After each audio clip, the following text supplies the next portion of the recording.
Nous pouvons également remercier et féliciter les personnes qui savent faire depuis tôt ce matin pour organiser cette manifestation dans les meilleures conditions. Les bénévoles, on peut les applaudir très très très fort.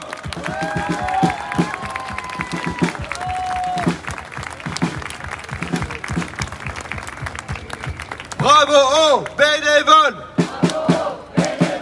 Merci aux bénévoles. Bravo aux bénévoles.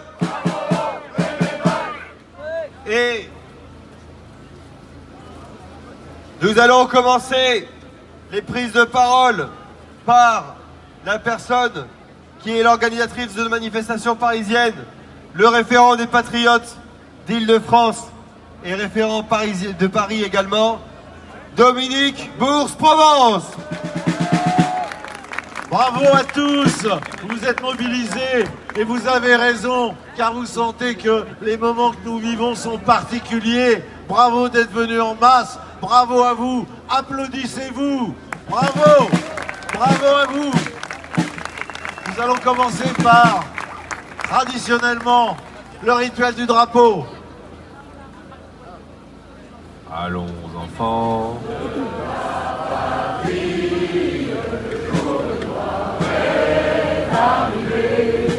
Contre nous de la tyrannie, l'étendard sanglant élevée, l'étendard sanglant élevée. Nous dans les campagnes, les forces soldats, qui viennent juste dans nos bras, égorger nos fils, nos compagnes.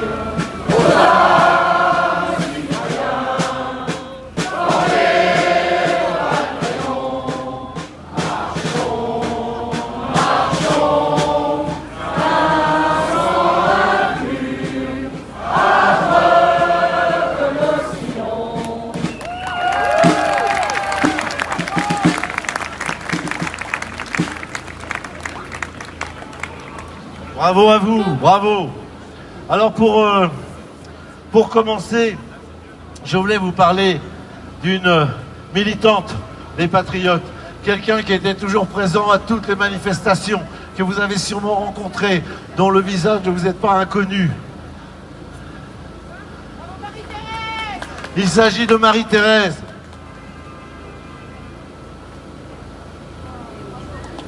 Vous voyez Marie-Thérèse qui était de toutes les manifestations, qui nous a suivis sans cesse, tout le temps. Nous avons une pensée pour elle, car elle est décédée. Nous pensons à elle très fort aujourd'hui. Car comme elle, vous êtes fidèles, et c'est cette fidélité qui nous donne la force d'avancer. Sans vous, nous ne pourrions pas. Ils ont décrété, par rapport à cette folie climatique, ils ont décrété il y a 2 ans qu'il y aurait un dépeuplement des cheptels et un dépeuplement du cheptel français. C'est comme ça que la tuerie a commencé depuis quelques mois. C'est un scandale terrifiant. Nos paysans sont voués à l'hégémonie. On leur amène des centaures, on leur amène un hélicoptère, on leur balance des grenades et on leur balance des fumigènes depuis l'hélicoptère. C'est une horreur. C'est une honte. C'est une honte. Il faut que chacun, de ce point de vue-là, choisisse son camp. Même les institutionnels, même la gendarmerie, même l'armée, même la police française, il faut qu'ils sachent à un moment choisir leur camp, car l'heure est très grave. Nous sommes sans cesse emmerdés par le pouvoir. Il ne se passe pas 3 jours sans qu'ils inventent quelque chose de délirant pour vraiment, excusez-moi l'expression, nous faire chier. Mais vous savez que c'est pas moi qui l'ai utilisé la première, cette expression. Alors aujourd'hui, qu'est-ce qu'ils vont faire ? Après le cheptel, c'est quoi? C'est le sang des Français à 10 jours de Noël. C'est le sang des Français qu'ils veulent verser pour les fils de France. C'est ça qui nous attend. Les patriotes, je vous le dis, les patriotes ont décidé effectivement par degré de monter la résistance. Nous passerons s'il le faut à la désobéissance civique et nous irons plus loin s'il le faut, car jamais nous l'abandonnerons.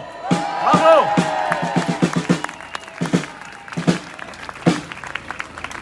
Bravo à Dominique Bourse-Provence, qu'on peut applaudir très fort. Comme je vous l'ai dit, vous êtes nombreux, extrêmement nombreux à avoir fait la route depuis très loin. Et on peut tout particulièrement féliciter les référents patriotes qui ont organisé des covoiturages depuis toute la France pour être aussi nombreux. Bravo à eux! Parmi les référents, on peut en compter une particulièrement valeureuse qui est venue. Il s'agit d'une femme engagée dans la défense de notre agriculture, dans la défense de notre paysannerie. Elle est référente des patriotes pour le Lot, elle a fait la route pour l'occasion, mesdames et messieurs. Elle est également référente des patriotes pour l'agriculture, madame Anne-Marie Coustou.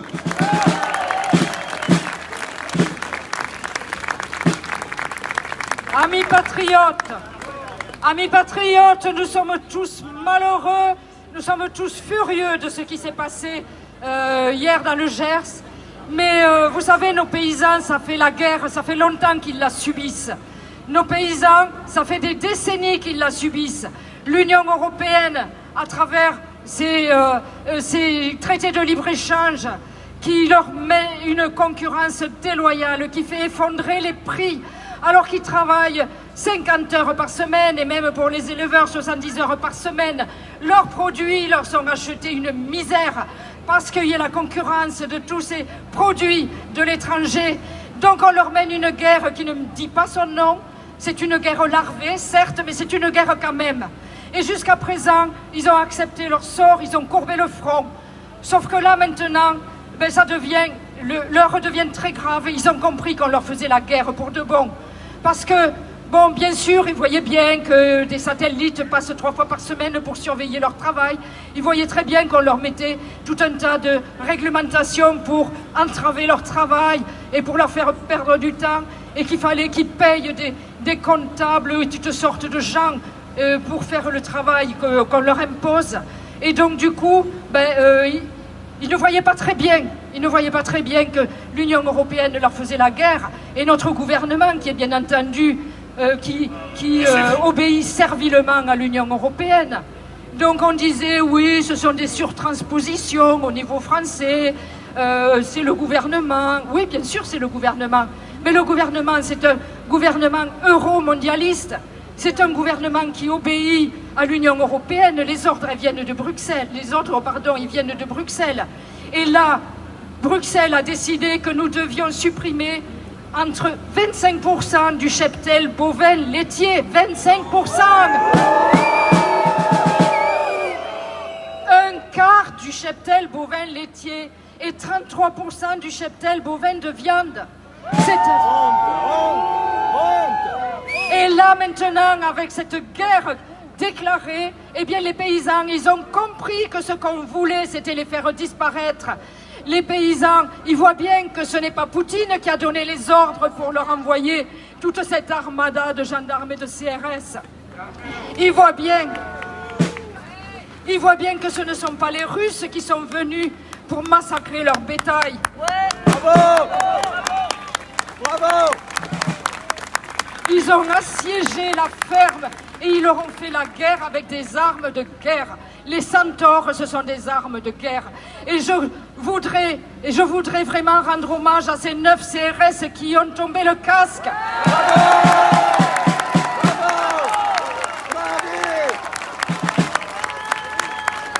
Ce sont des héros. Et je pense que des héros, il y en aura d'autres dans cette guerre. Parce que maintenant, c'est le moment ou jamais de choisir son camp. Où on est avec nos frères éleveurs qui nous nourrissent.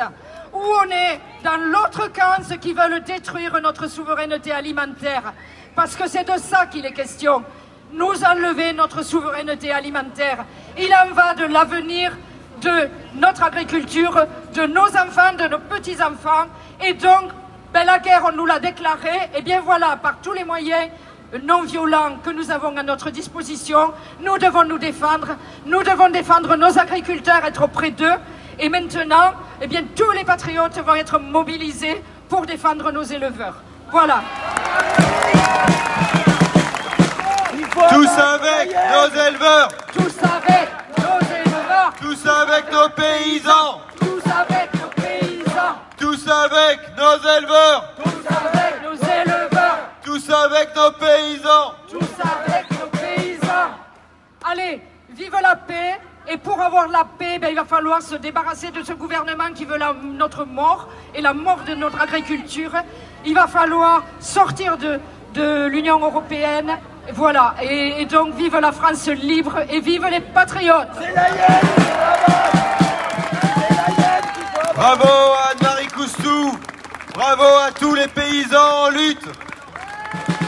On peut les applaudir très fort et bravo aux courageux CRS qui ont choisi de ne pas suivre tout ce qui leur est dit quand les ordres sont iniques, cruels, dangereux.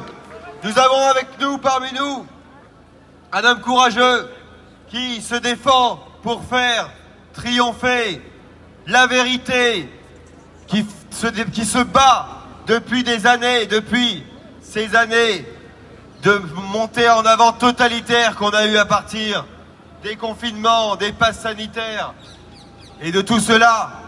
Il est un représentant de Verity France, mesdames et messieurs, Marc Doyer. Bonjour à toutes, bonjour à tous. Je suis ravi de vous voir là aujourd'hui. Alors, on doit parler de paix, parce qu'il y en a qui veulent faire la guerre. Alors, vous savez, quand moi là, je voulais être précis, parce que pour parler de guerre, il faut avoir connu la guerre. Et souvent, ma mère, qui aujourd'hui n'est plus là, elle aurait 95 ans, aujourd'hui elle a connu la guerre, la deuxième guerre.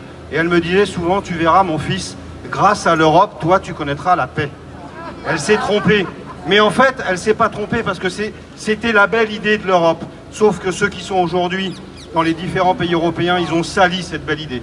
Alors moi, je veux quand même juste donner quelques chiffres. Il faut savoir par exemple que pour la Première Guerre mondiale, pour la Seconde Guerre mondiale, ce fut le conflit le plus meurtrier de l'histoire avec 60 millions de morts dans le monde. 60 millions de gens qui n'ont pas pu avoir de famille, qui n'ont pas pu avoir d'enfants. Et je le dis à nos dirigeants aujourd'hui parce que, en fait, dans toutes les guerres qu'il y a eu, croyez-moi, vous pouvez regarder, il n'y a pas beaucoup de présidents qui sont morts à la guerre par contre.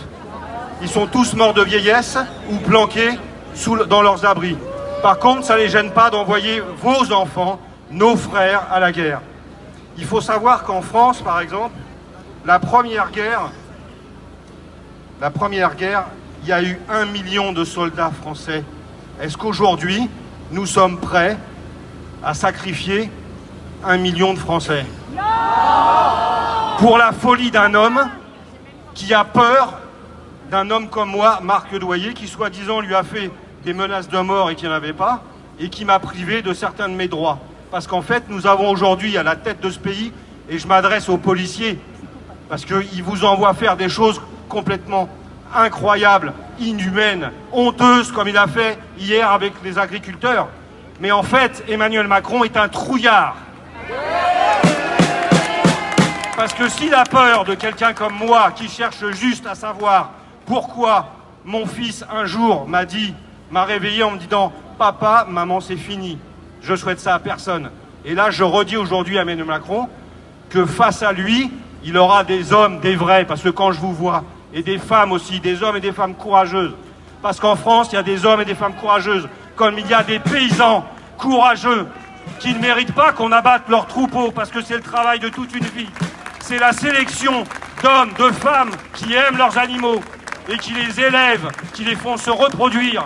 Et hier, j'avais des larmes parce que je pensais à ces 2 éleveurs qui devaient regarder leur étable vide où on venait d'abattre 200 vaches alors qu'on aurait pu les gracier. Moi, j'ai lancé un appel, j'ai dit « Monsieur Macron, graciez-les ces vaches. Si vous n'êtes pas capable d'aimer les hommes, au moins essayez d'aimer les animaux. » Ça n'a pas marché. Donc maintenant, je vous le dis, il y a différents problèmes dans ce pays. Il y a les agriculteurs, il y a les taxis, il y a les entrepreneurs. On doit se réunir et la seule solution, c'est de virer ces gens. De virer ces gens qui n'ont pas de cœur. Voilà.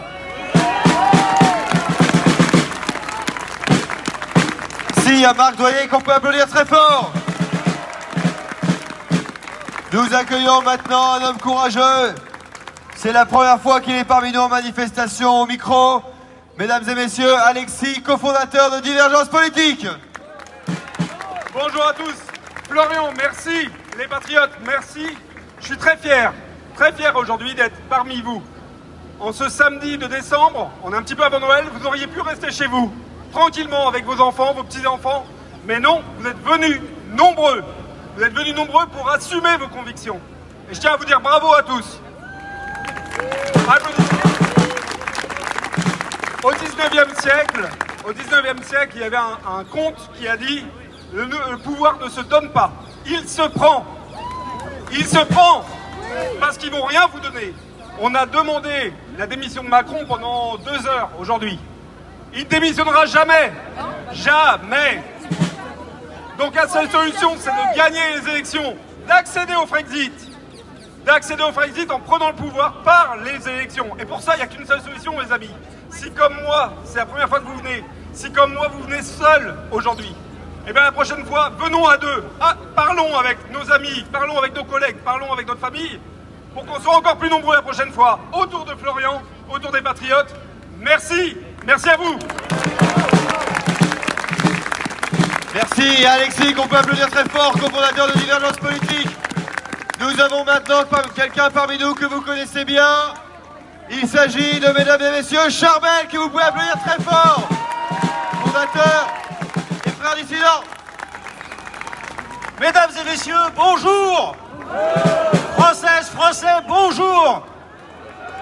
Alors, je suis ici aujourd'hui avec vous, avec mon mouvement Les Frères Dissidents pour la première fois.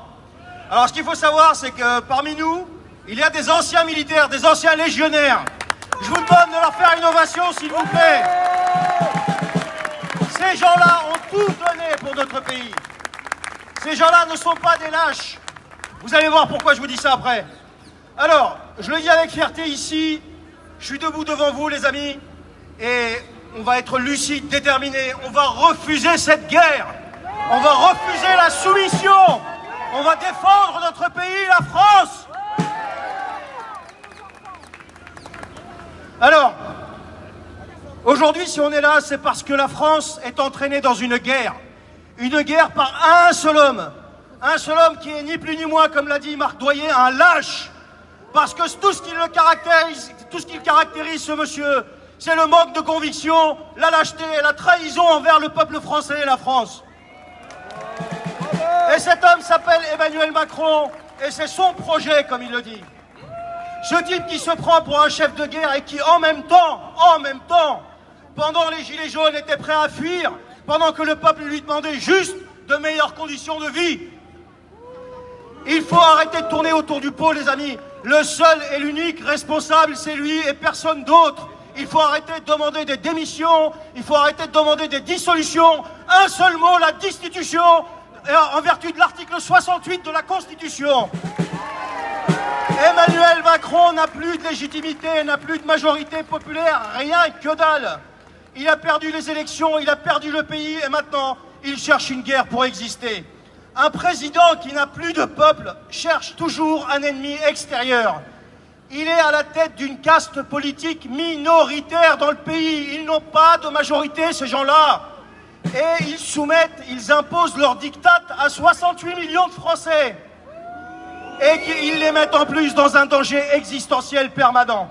Il est tellement courageux, cet homme, bien sûr, c'est une ironie, qu'il a envoyé le chef d'état-major des armées expliquer publiquement qu'il fallait accepter l'idée de perdre nos enfants. Alors je vous pose la question, qui est prêt aujourd'hui parmi vous à sacrifier ses enfants pour la guerre d'Emmanuel Macron? Répondez-moi s'il vous plaît. Qui sont ces gens-là pour décider pour nos enfants? Qui sont ces gens-là pour décider d'envoyer nos enfants mourir à leur place? Alors qu'ils n'oseraient jamais envoyer les leurs se battre, jamais leur famille. Pire encore, si une guerre devait éclater demain, ils se carapateraient tous comme des lâches. Ils iraient tous à Roissy-Charles de Gaulle pour prendre le premier avion. Alors Macron, les amis, et je vais bientôt terminer, n'a qu'un seul projet pour la France. Sa dissolution dans la grande escroquerie appelée Union européenne. Il est le VRP d'Ursula von der Leyen. Il parle de paix, mais il finance la guerre. Il dit qu'il n'y a pas d'argent pour les hôpitaux, les retraites, les paysans, mais il trouve des milliards pour la guerre. Chaque milliard envoyé en Ukraine ou ailleurs, c'est une trahison de plus envers le peuple français et les Français. Et pendant qu'il se rêve en chef de guerre, Emmanuel Macron mène déjà une guerre contre son propre peuple, contre ceux qui nous nourrissent, contre nos paysans, nos éleveurs, nos agriculteurs, contre ceux qui travaillent et nourrissent ce pays. C'est pas une dérive, c'est une stratégie. C'est une stratégie qui est assumée. Alors aujourd'hui, on dit stop, stop à la guerre voulue par Macron, stop à ce président qui méprise la France et les Français. La paix n'est pas de l'obéissance, la paix n'est pas la soumission, la paix c'est décider pour nous-mêmes et par nous-mêmes. La France n'ira pas mourir pour ses ambitions, nos enfants ne mourront pas pour lui et ses amis. La France n'est pas en marche vers la guerre, la France est en marche pour se libérer. Vive le Frexit, vive la France souveraine, vive la France libre, et vive le peuple français, et vive nos éleveurs. Attendez un applaudissement pour Charmel, mesdames et messieurs.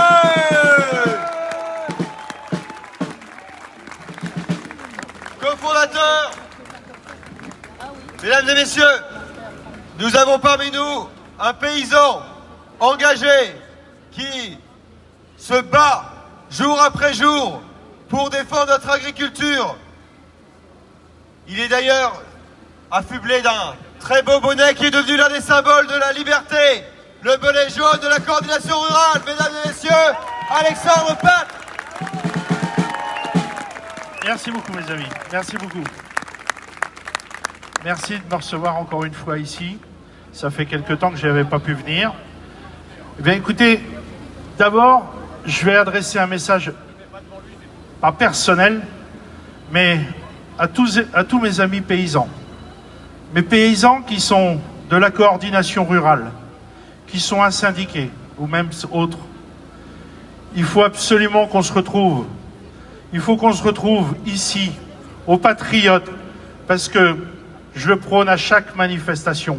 La seule solution pour l'agriculture, c'est le Frexit!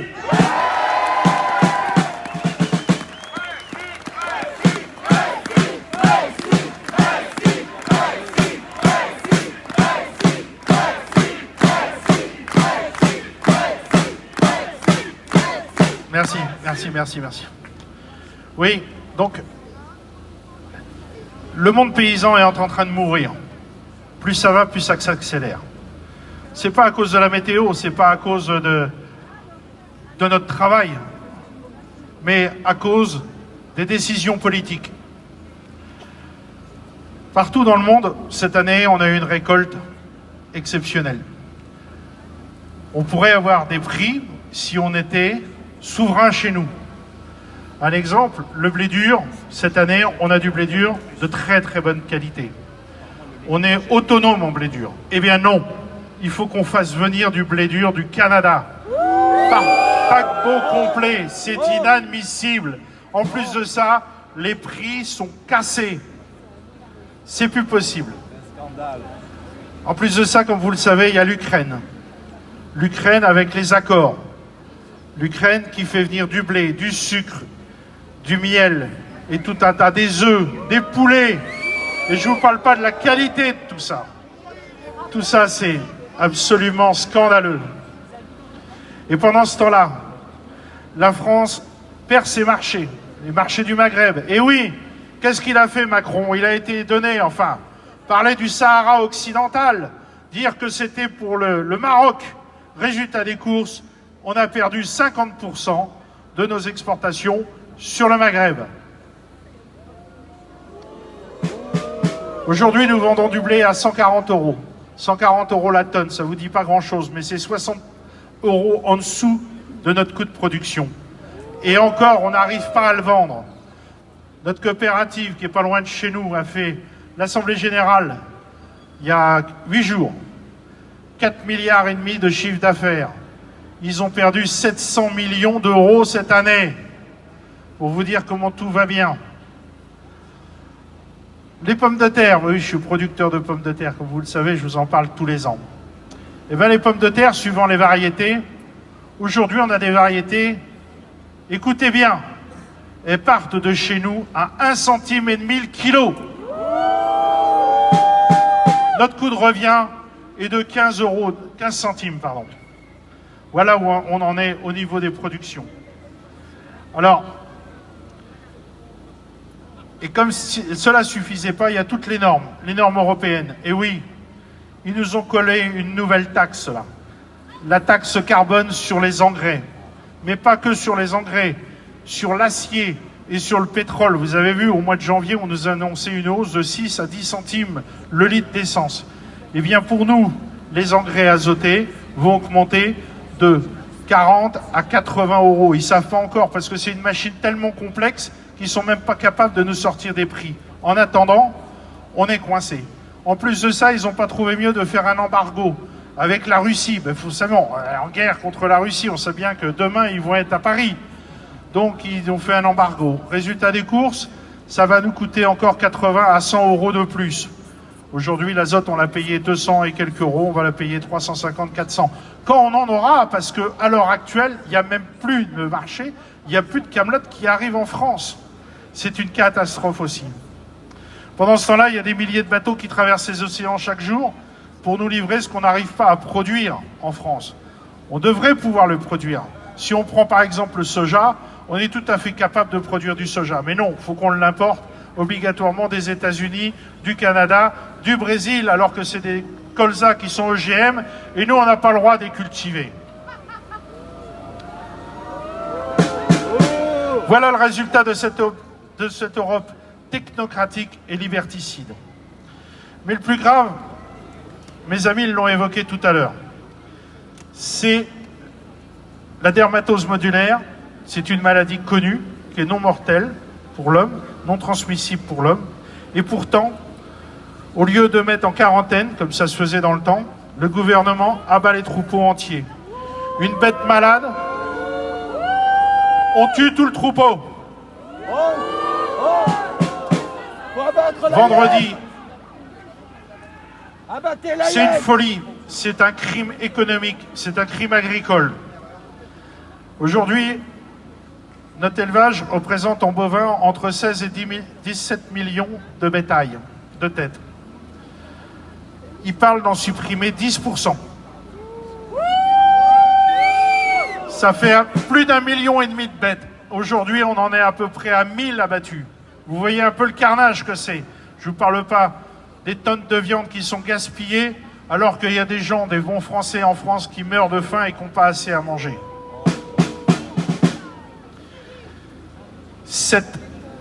Cette maladie devient naturellement une aubaine politique. Avec le soutien de la FNSEA, forcément. Le président de la FNSEA, mondialiste, grand copain de Macron, favorable au Mercosur. Forcément, il a investi à l'étranger, au Brésil, où il a déjà construit des usines depuis quelques années. Eh bien, sa politique, lui, il ne dit pas, mais c'est faire crever les petits pour enrichir les gros. Voilà la vérité. En Ariège, j'ai pas pu y être. J'avais des problèmes de santé, mais j'ai pas dormi. J'étais en contact sans arrêt avec mes camarades du 41, du 28, de toute la région centre, qui se sont déplacés. Et effectivement, on peut les encourager et les remercier. Ils ont fait plus de 700 km, ils n'ont pas dormi pendant 48 heures, et en plus de ça, ils se sont fait gazer. Il faut savoir que c'est des vaches qui ont été abattues, c'est des broutards, c'est des vaches laitières. Et en plus de ça, il y avait déjà des vaches qui étaient déjà en gestation, donc il y avait des petits veaux à l'intérieur. Ils les ont euthanasiés. Ils ont tué les veaux aussi. À quel titre? Pour une bête qui était malade et elle était déjà morte. Il aurait fallu tout simplement les mettre en quarantaine. Mais Madame Genevard, non, il n'en est pas question. À ce sujet-là, hier, pas plus tard qu'hier après-midi, notre président de l'ACR, avec le vice-président, était reçu à la chambre, au ministère de l'Agriculture, avec Madame Genevard, pour lui parler de la dermatose, pour lui parler des taxes, etc. Madame Jodevar a répondu qu'il était hors de question qu'on change le protocole. Et que s'il fallait qu'on abatte le cheptel entier, on abattrait le cheptel français entier. Quelle honte! Il faut les exploser! Explosez-les! Avant qu'ils vous explosent! C'est une véritable honte nationale, effectivement. Il faut les exploser! Et pendant ce temps-là, il ne faut pas oublier, l'agriculture s'effondre, mais l'industrie aussi. Nous pouvons aussi avoir une pensée pour des amis du Loiret, de chez Brandt, qui ferment. Le tribunal a donné juste 3 jours pour trouver une solution. Brandt, c'est 700 salariés jetés à la rue. Mais à qui profite le crime? Exactement.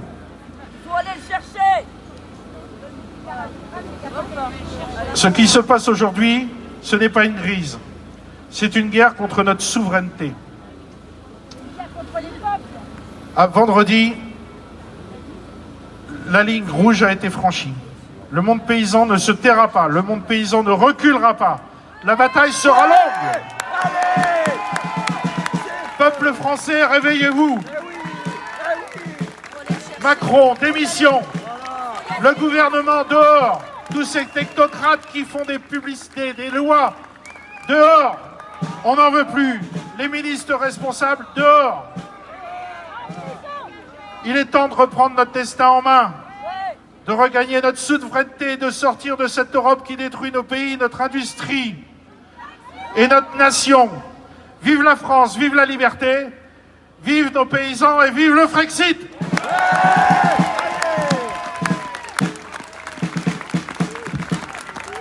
Mesdames et messieurs, je vous demande de faire un tonnerre d'applaudissements à Alexandre Pâtre et plus généralement à tous les paysans en lutte. À tous les paysans qui sont présents ici ou qui nous regarderont, sachez que vous avez le peuple français de votre côté.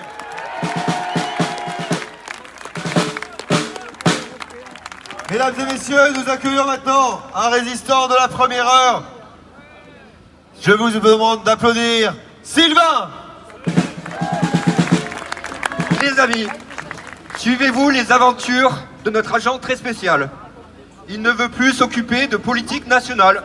Les Gaulois réfractaires, il en a soupé. Alors, plus que jamais, OSS 117 court le vaste monde. Son costume de Mozart de la finance est en lambeaux. Le treillis kaki est déjà pris. Pas de souci. Il s'improvise généralissime des armées étrangères. Après avoir joué au commandant suprême devant le roi de Suède et d'Angleterre, direction l'Empire du Milieu pour tenter de voler la vedette à ce vieux Xi Jinping.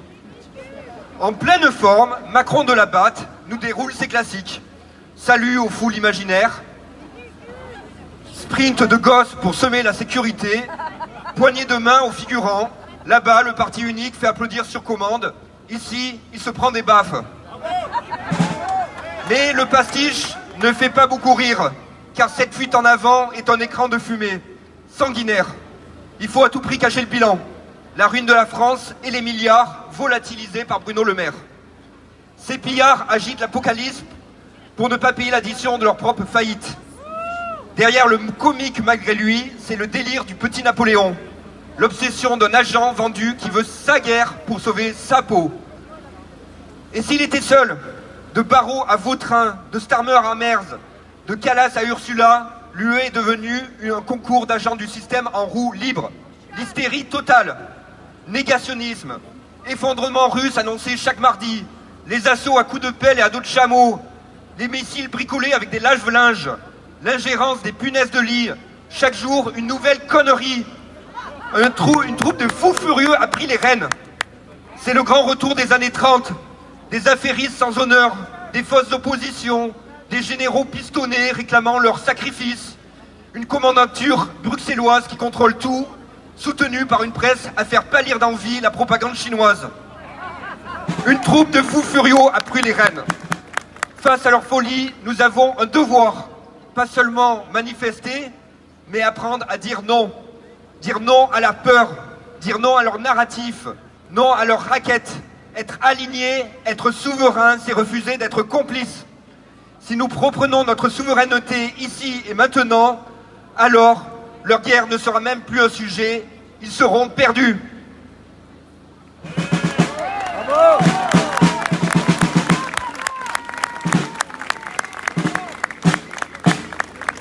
Mesdames et messieurs, merci à Sylvain qu'on peut applaudir très fort.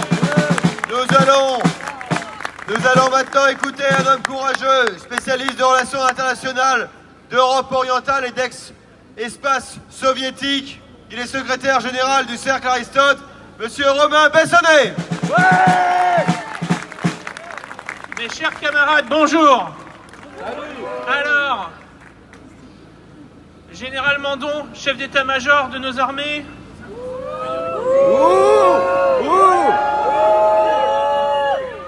Général pistonné numéro 1 de notre armée a dit récemment qu'il n'y a que l'Europe qui soit la bonne échelle pour nous défendre.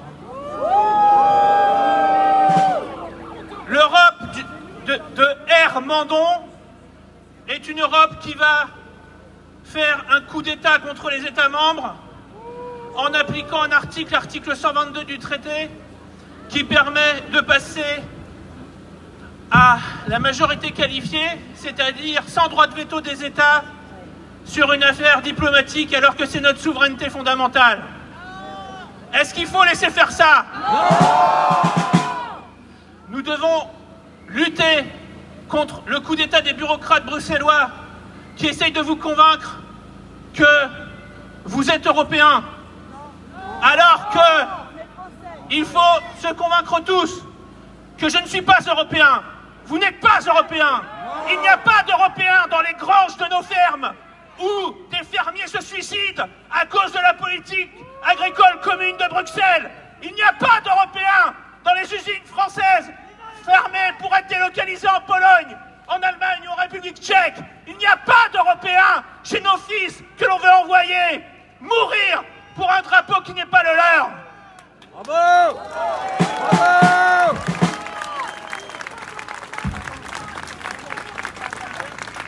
Est-ce que nous devons envoyer nos fils mourir dans un pays qui s'appelle la Lettonie, dans laquelle chaque année il y a la fête dite du jour du légionnaire, où on commémore les faits d'armes de l'unité de Waffen-SS locale? Est-ce que c'est conforme aux valeurs de la France? Est-ce qu'on veut envoyer nos fils mourir pour les régimes de l'Estonie, de la Lituanie et de la Lettonie, qui ont institué un apartheid légal contre leur population russophone? Honteux! Honteux! Est-ce que nous voulons que le massacre continue pour permettre à BlackRock de pouvoir mettre la main sur 147 milliards d'euros d'avoirs de la Russie bloqués dans les banques européennes au nom de la reconstruction de l'Ukraine? Et enfin, est-ce que nous voulons donner encore plus de pouvoir aux commissaires européens qui aujourd'hui massacrent les cheptels en France à cause de règlements sanitaires que eux-mêmes ont décidé depuis leur bureau climatisé dans des tours à Bruxelles alors qu'ils n'ont jamais vu la tête d'une vache? Alors mes chers camarades, si nous ne voulons pas être encore plus victimes de ce système et si nous voulons reprendre le contrôle pour pouvoir régler nos problèmes et pour pouvoir redevenir le grand pays que nous sommes, nous devons faire une seule chose, c'est déclencher le Frexit. Ouais! Frexit! Frexit! Frexit! Frexit! Frexit!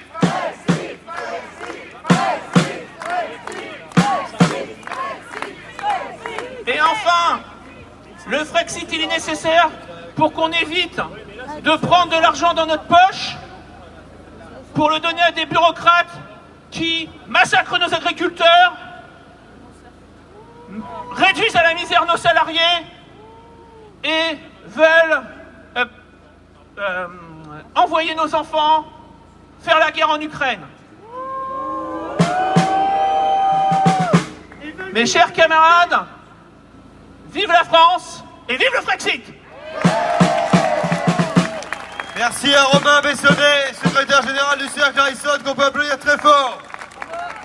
Nous avons maintenant parmi nous qui va prendre la parole un homme courageux, un résistant. Il est fondateur du RPF et il fait partie des journalistes qui font leur métier et qui l'honorent en faisant tous les jours, chaque jour, un combat pour la transparence, pour la vérité, en l'occurrence AGPTV. Mesdames et messieurs, je vous demande d'applaudir Nicolas Stocker.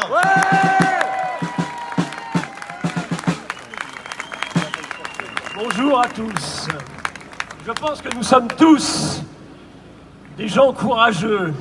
Parce que quand je vous vois, et je vous avais dit la dernière fois, il faut être de plus en plus nombreux. Parce que l'enjeu est majeur. C'est celui de la paix. Parce que la guerre, on s'en rend compte un peu plus tous les jours, c'est ce vers quoi ils veulent nous précipiter.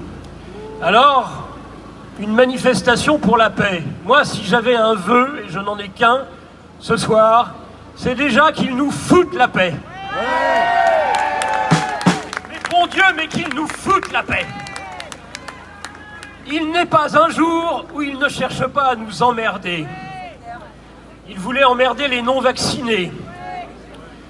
Il veut maintenant emmerder tous ceux qui, pacifistes, éleveurs, agriculteurs, ne vont pas dans le sens programmé de la destruction de notre pays.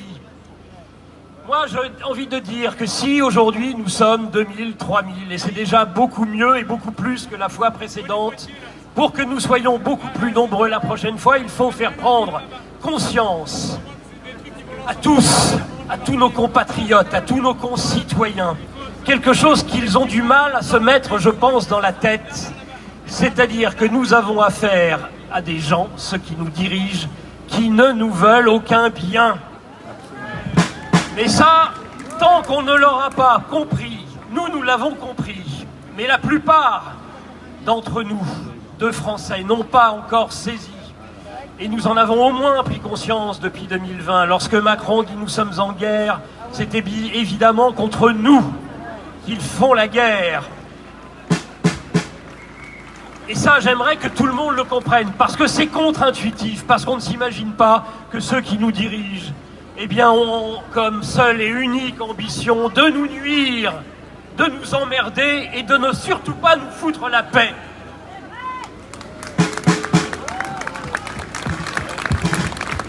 Et je pense que le jour où nous aurons réussi à convaincre autour de nous toutes ces personnes qui aujourd'hui nous traitent facilement de complotistes. Qu'est-ce que c'est qu'être complotiste? C'est imaginer que finalement nos dirigeants, eh bien, trament des complots contre nous. Mais c'est tout à fait ça. Et je le confirme et je me revendique comme pensant qu'ils sont en train de tramer des complots contre nous pour nous nuire et aller demander dans l'Ariège aux agriculteurs, aux éleveurs qui ont été confrontés aux forces de l'ordre si le pouvoir est doux aujourd'hui, si le pouvoir nous veut du bien. Madame Genevard a expliqué...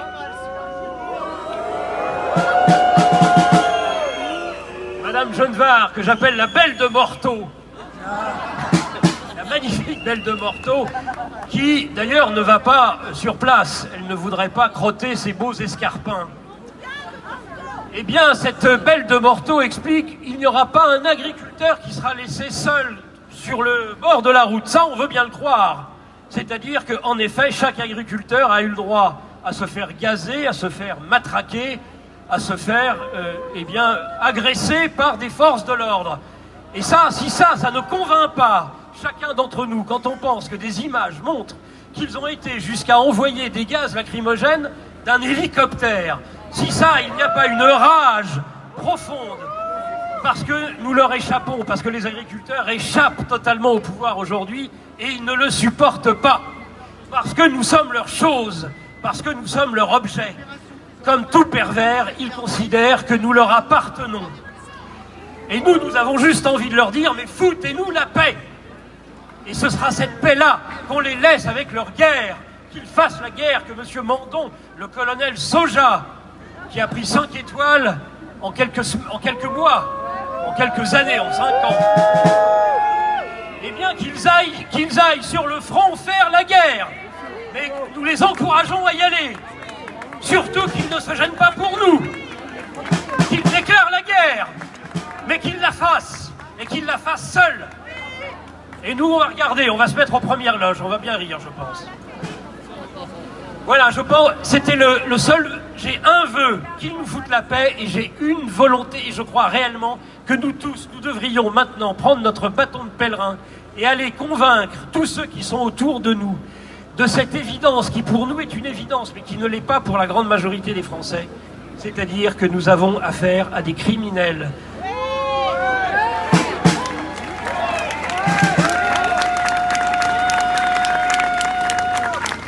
Essayons de les convaincre, parce que la prochaine fois, nous ne serons pas 2000, nous serons 200 000, nous serons 2 millions.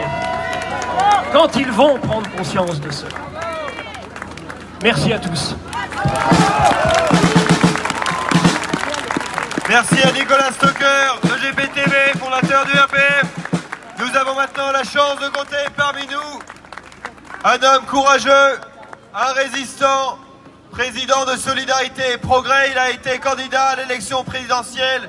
Il se bat sans relâche pour la liberté et la dignité de notre peuple face à l'oligarchie. Mesdames et messieurs, Jacques Cheminade.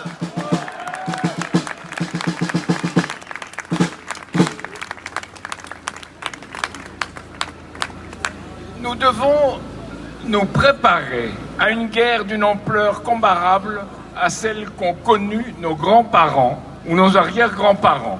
Voilà ce que déclare Mark Rutte, secrétaire général de l'OTAN, à Berlin. Ils ne cachent même plus leur jeu.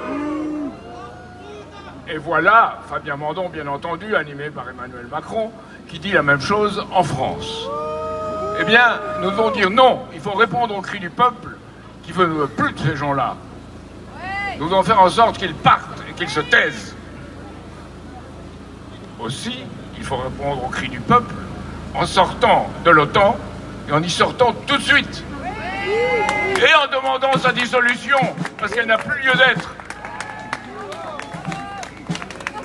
Il faut rappeler que dès 1947, elle avait été constituée pour mettre l'Europe sous contrôle. Et il faut dire non à ce contrôle. Nous devons être souverains et indépendants. Et les armes qu'ils utilisent contre les paysans, eh bien, c'est un début d'une armée, d'une police qui se retourne ou qu'on fait se retourner contre son propre peuple. Et le cri du peuple, c'est dire non.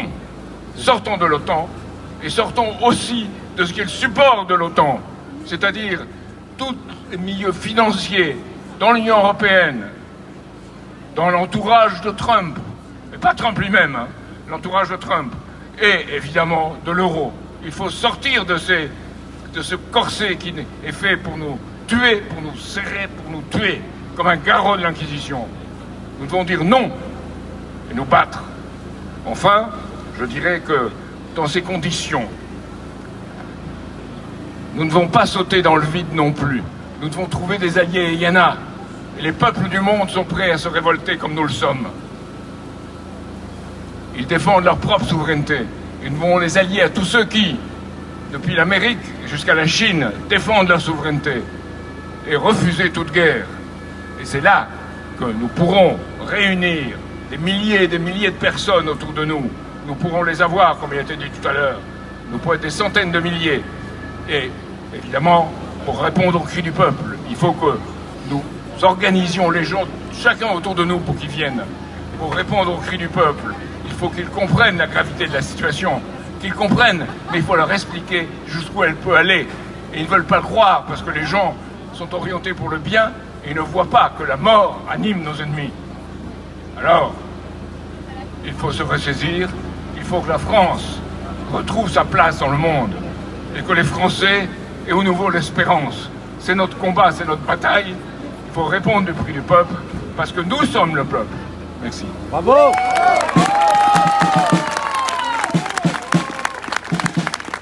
Merci. Merci à Jacques Cheminade pour qui on peut faire un tonnerre d'applaudissements. Nous accueillons maintenant une femme courageuse que vous connaissez très bien.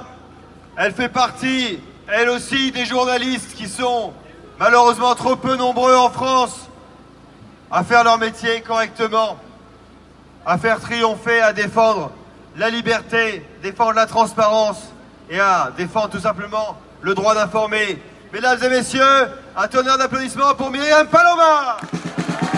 Merci Eric.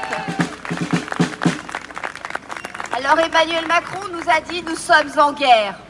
Ben moi je vous le dis, on n'est pas en guerre pour l'Ukraine, on n'est pas en guerre contre la Russie, on est en guerre contre Emmanuel Macron et toute cette oligarchie pourrie et corrompue. Bravo. On est en guerre contre Brigitte qui va s'amuser dans les concerts ou chez des violeurs. On est en guerre contre des dirigeants de médias qui bouffent sur notre dos pendant que des paysans crèvent la dalle. On est en guerre contre des Ursula qui sont même pas élus par le peuple et qui décident à notre place. Faut la battre, la hyène. Alors moi, je vais pas vous faire des grands discours. Avec moi, on parle cash. Et d'ailleurs, je vous invite à aller sur ma chaîne YouTube, Myriam Paloma. On parle cash. On se parle cash. Parce qu'on est entre nous. Et on est de plus en plus nombreux à être éveillés. On est en guerre contre ces gens qui détruisent la France, qui détruisent les Français, l'agriculture, nos enfants, l'école et tout ce qu'il y a. On est en guerre contre eux et on ne les laissera pas faire. Frexit et vive la France! Courage à vous, on lâche rien! Mesdames et messieurs, un tonnerre d'applaudissements pour Myriam Paloma. Nous allons maintenant écouter un audio envoyé par quelqu'un qui, pour la toute première fois, va prendre à distance, mais va prendre la parole dans nos manifestations. Il s'agit d'un résistant que vous connaissez bien. Il est frexiteur et le revendique.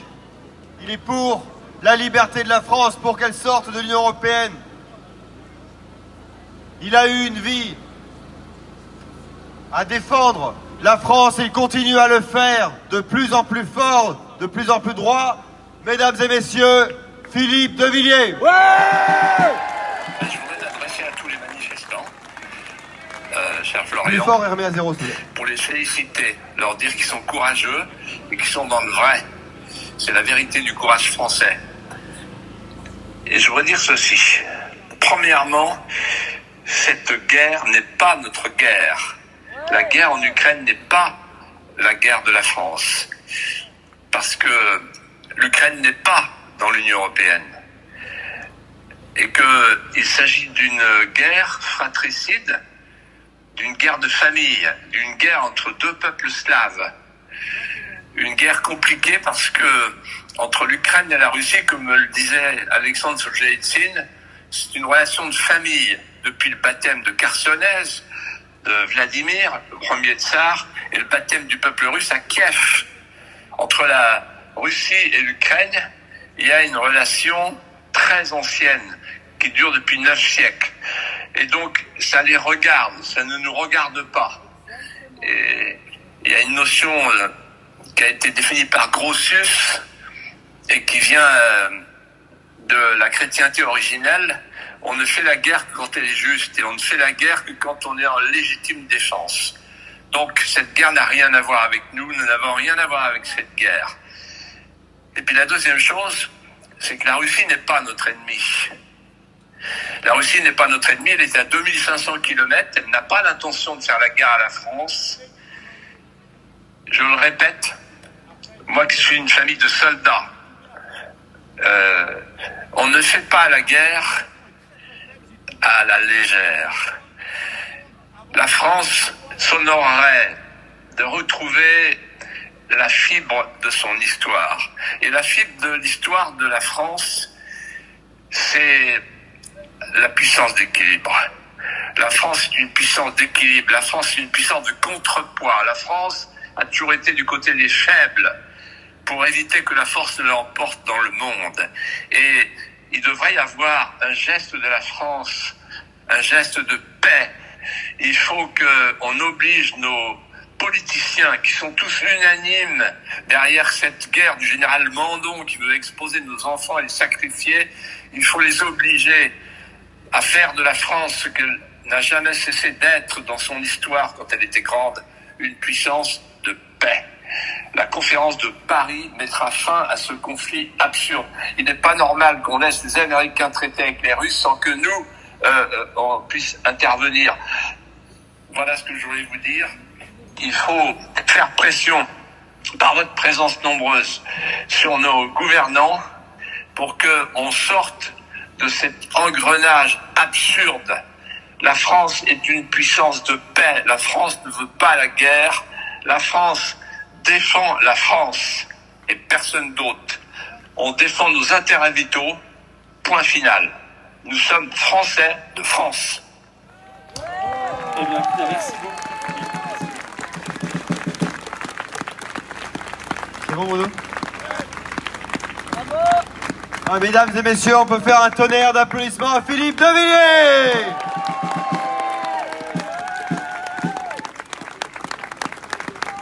Merci à lui, merci pour son message. Nous allons conclure ces prises de parole par celui qui est à l'origine de ces manifestations pour notre liberté. Il est président des Patriotes, Florian Philippot. Merci, bonsoir, rebonsoir à tous. Avant tout, puisque l'actualité a été bousculée par cette affaire, nous sommes ici pour apporter notre soutien aux paysans de France. C'est l'Union européenne qui veut détruire notre agriculture pour laisser la place aux produits mondialisés, Mercosur, Inde, Canada, Ukraine, et laisser nos terres à tous les spéculateurs mondialisés, à tous ceux qui voudront nous voler ces terres travaillées par des générations depuis des siècles et des millénaires, façonnées par la main de l'homme et par le génie français. Nous ne laisserons pas faire. Naturellement, nous avons voulu marquer cette marche nationale pour la paix, du soutien et de la résistance pour nos campagnes, pour nos éleveurs, pour nos paysans et pour l'agriculture française. Notre référente départementale de l'Ariège était présente avec des militants nuit et jour dans cette ferme prise d'assaut, littéralement, pour aller abattre 208 vaches. Il y a eu un déchaînement de violence sur ces hommes et ces femmes qui nourrissent la France. Ils ont été gazés, fracassés. On ne met pas le quart de ça contre le narcotrafic et la vraie criminalité en France.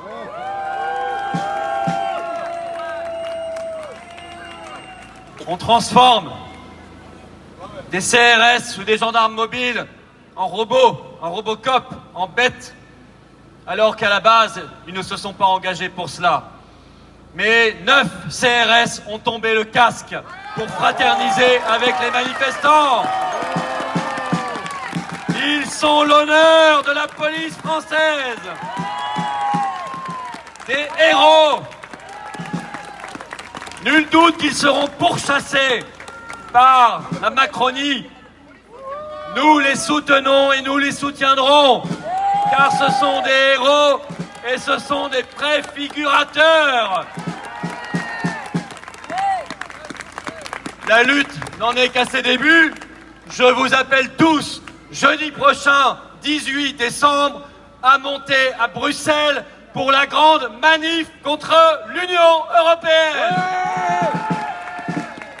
J'y serai et tous les patriotes qui peuvent doivent y être. Merci donc aux intervenants. Merci en particulier, on vient de l'entendre, à Philippe de Villiers pour sa première intervention dans l'une de nos manifestations. Bravo aux organisateurs, bravo aux bénévoles qui permettent la tenue de ces événements remarquables. Nous sommes, mes chers amis, à un point de bascule, au moment précis où tout peut basculer du bon côté ou du mauvais côté. D'un côté, les faucons abattent leur dernière carte. Ils sont en roue libre, il faut dire, car leur projet n'a jamais été autre chose que la guerre. Nous devons accepter de perdre nos enfants, nous a dit le général Mandon. Le très macroniste chef d'état-major des armées. Nous devons nous préparer à une guerre comme celle que nos grands-parents et nos arrière-grands-parents ont endurée, vient d'ajouter le secrétaire général de l'OTAN. L'affreux Mark Rutte. Tout se tient, mes chers amis. Mark Rutte, avant, était Premier ministre des Pays-Bas. Et c'est le même qui faisait tirer à balles réelles sur les manifestants anti-pass sanitaire. Tout se tient. Dans ce camp-là, tout est bon pour la guerre, à commencer par la préparation des esprits. Ceux qui veulent les chauffer à blanc avec le fameux méchant russe. Ainsi, on a vu cette semaine des journalistes. Oh, vous me direz, pas les couteaux les plus aiguisés du tiroir, certes, mais quand même. Tenter d'expliquer aux Français, ça n'est pas une blague, hein, que derrière la révolte paysanne, les Russes. C'est pas une blague. C'est pas une blague. Ils ont vraiment dit ça, et ils vont le dire de plus en plus, vous allez voir, c'est évident. C'est des espions. Décidément, la désinformation russe, c'est un véritable bestiaire. Voilà que les vaches françaises font leur entrée, rejoignant les punaises de lit. Et dans cette cour des miracles du grand complot russe, car ça c'est du complotisme, hein, autorisé, il faut y ajouter le Brexit, les Russes, les élections de Trump, les Russes, les gilets jaunes, les Russes, nos manifs anti-pass, déjà les Russes, nos manifs pour la paix, les Russes, bien évidemment. Et donc les paysans qui se battent pour leurs vaches, les Russes, évidemment les Russes. Ils sont forts ces Russes. Certains, comme un certain Nicolas Tenzer, ont même craché le morceau.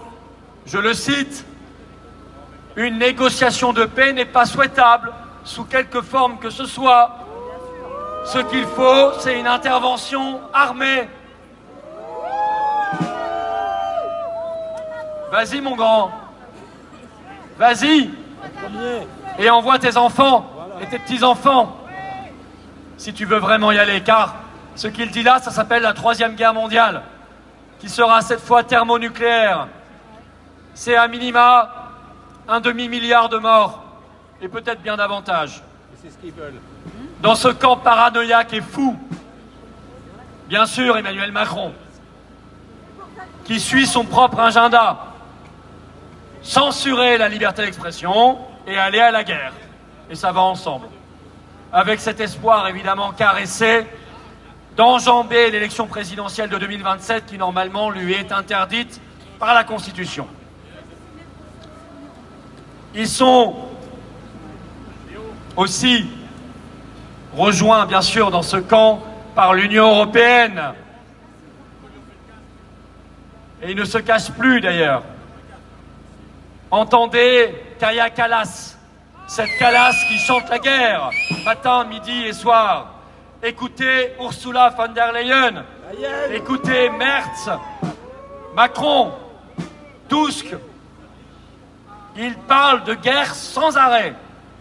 Ils veulent, au mépris du droit international, dégeler les avoirs russes, c'est-à-dire les voler. Et alors que la Belgique dit non, ils répondent « On traitera la Belgique récalcitrante comme nous traitons la Hongrie récalcitrante. » Menaces et chantage. Voilà ce que sont leurs fameuses valeurs dont ils nous rebattent les oreilles matin, midi et soir. Nos fameuses valeurs pour lesquelles on serait prié d'aller se battre et pour lesquelles on doit tous accepter de voir notre pays être dissous, devant lesquels on doit se prosterner. Ces fameuses valeurs tiennent en un mot le mensonge. Ces gens-là mentent matin, midi et soir, car leur projet est un projet pourri et qu'ils sont eux-mêmes pourris de l'intérieur.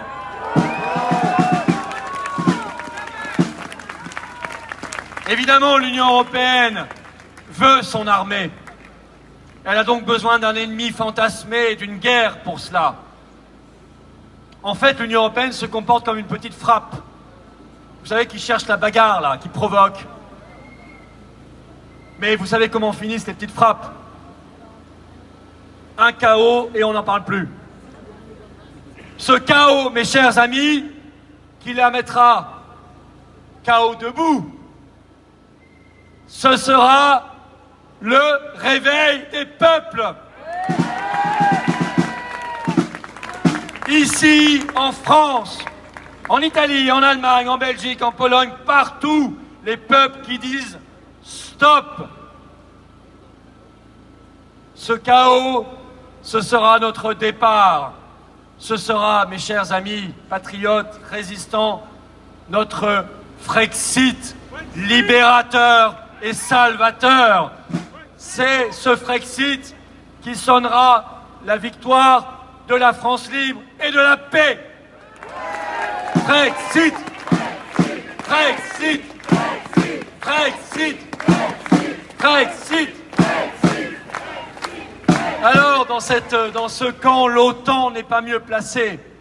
J'ai cité son secrétaire général juste avant, et je dois ajouter ce qu'elle a défini comme sa nouvelle doctrine, les frappes préemptives contre la Russie. Là non plus, ça n'est pas une blague. Des frappes pour éviter la guerre. Voilà ce qu'il tente de faire avaler aux opinions publiques. La paix, c'est la guerre. 1984, Orwell, le grand mensonge. L'OTAN a besoin en permanence de justifier son existence et ses juteux budgets, car elle aussi, elle est corrompue jusqu'au trognon, complètement corrompue, et elle corrompt avec tous ces instituts, ces think tanks, les 90% de ceux que vous voyez passer à la télé, qui sont en fait liés à l'OTAN, qui sont payés par des instituts. Alors il faut bien justifier l'existence de ce machin, car normalement l'OTAN aurait dû disparaître avec la guerre froide en 1991. Alors, mes chers amis, quittons l'Union européenne et quittons l'OTAN, choisissons l'indépendance et choisissons la paix.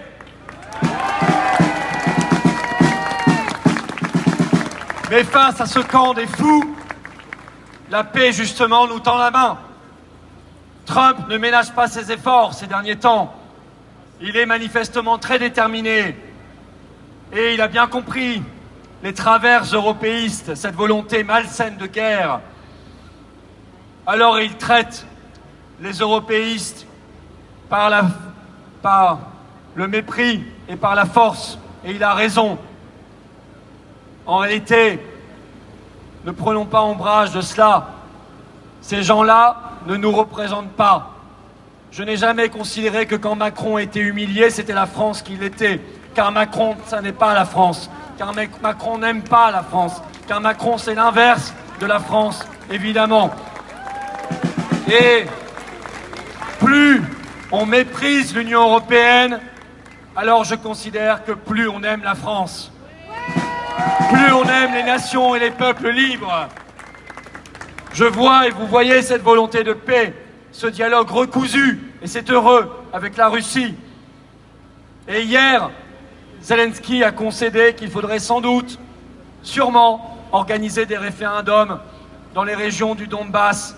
Mais c'est exactement ce que nous demandons depuis février 2022, depuis presque 4 ans. Et c'est donc nous qui avions raison. On aurait pu éviter tant et tant de morts, et il y en a encore tant et tant de morts qu'on peut éviter. Je vois aussi, et nous l'appelions de nos voeux depuis des mois et des mois, je vois ces voix qui montent dans l'armée française, de la base au quasi-sommet, pas au sommet. Refuser l'engrenage de la guerre, refuser la coalition des volontaires, la force de réassurance, tous ces machins euro-macronistes. J'ai lu cette grande enquête dans le journal du dimanche, il y a quelques jours, sur ces soldats français, bien sûr, protégés par l'anonymat, qui disent « Non, non, nous ne ferons pas cette guerre ». Je lis chaque jour ces tribunes sur place d'armes d'officiers français qui disent « Non, non, ça n'est pas notre guerre », qui éveillent les consciences et qui nous rappellent que l'armée française est là pour la nation française, pas pour Macron, pas pour von der Leyen, pas pour l'OTAN, pas pour l'Union européenne, pas pour la corruption, pour les Français.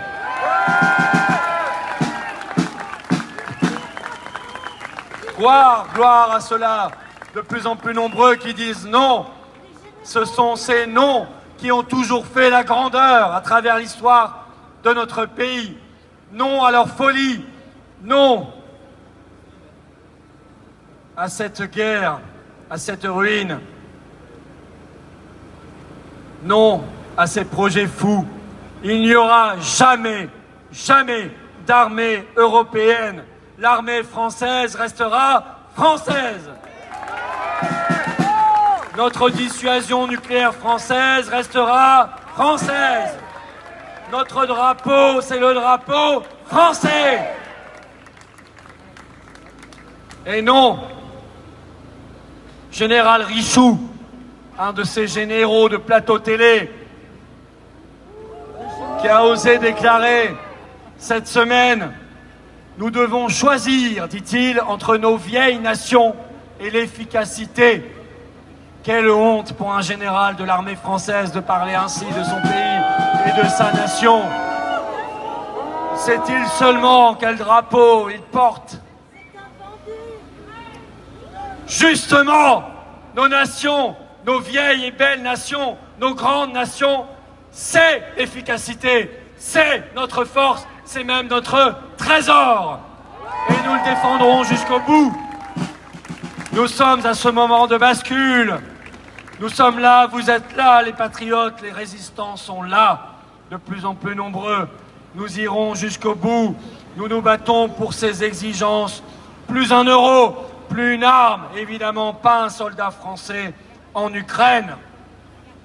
Il prévoit d'y mettre 39 milliards d'euros l'an prochain. Mettons-les pour nos paysans qui crèvent. Mettons-les pour nos retraités qui font les poubelles parce qu'ils n'arrivent plus à se nourrir. Pareil pour nos jeunes. Mettons-les pour ces centaines de milliers de gens qui dorment dans les rues. C'est eux qui doivent avoir les 39 milliards, pas la corruption et la guerre en Ukraine.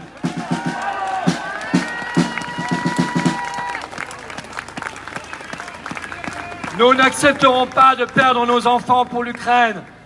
Pas un seul fils de France n'ira sur cette terre y verser la moindre goutte de sang français.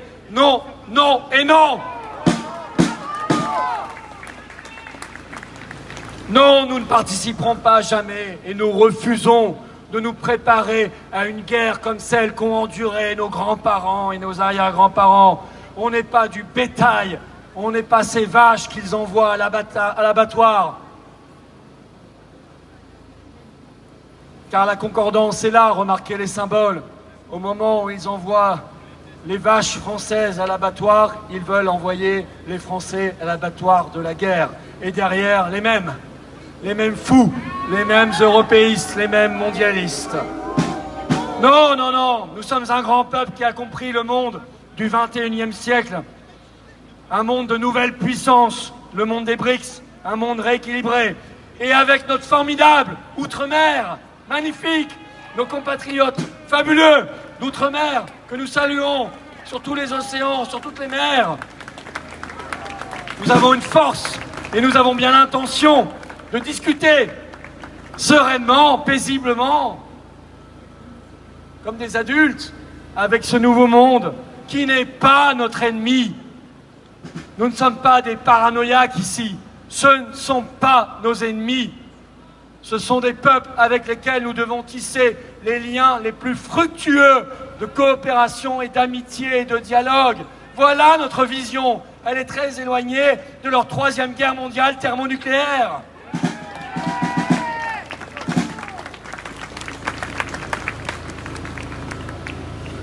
Pour cela, dehors, les Barrot, les Macron, les von der Leyen, les Routeux, les va-t-en-guerre, des plateaux télé, dehors l'UE, dehors l'OTAN, brisons nos chaînes, vive la liberté, vive la résistance, vive la paix, vive le Frexit et vive la France libre!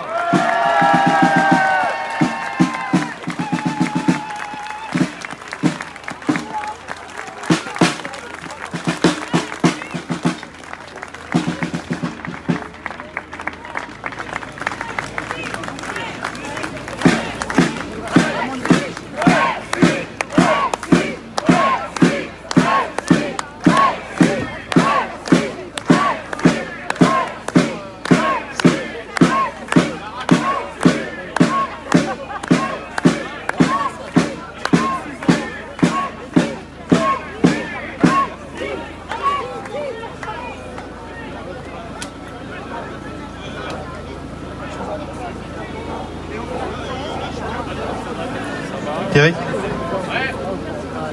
Ouais, tu leur as dit de te coller devant. Mesdames et messieurs, nous allons bientôt pouvoir commencer la Marseillaise. Attendons que tout le monde monte. L'échelle n'est pas toujours évidente. En tout cas, en attendant, on peut féliciter tous les agriculteurs en lutte.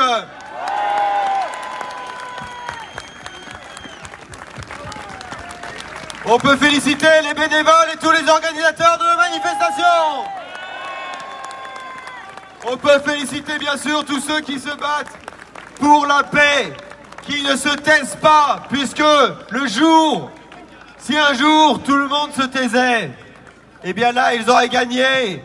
Mais malheureusement pour eux, nous sommes de plus en plus nombreux à nous lever. Résistance! Résistance! Résistance! Résistance! Résistance! Résistance! Allons enfants De la patrie, jour de gloire est arrivée. Contre nous de la tyrannie, l'étendard sanglant est levé. L'étendard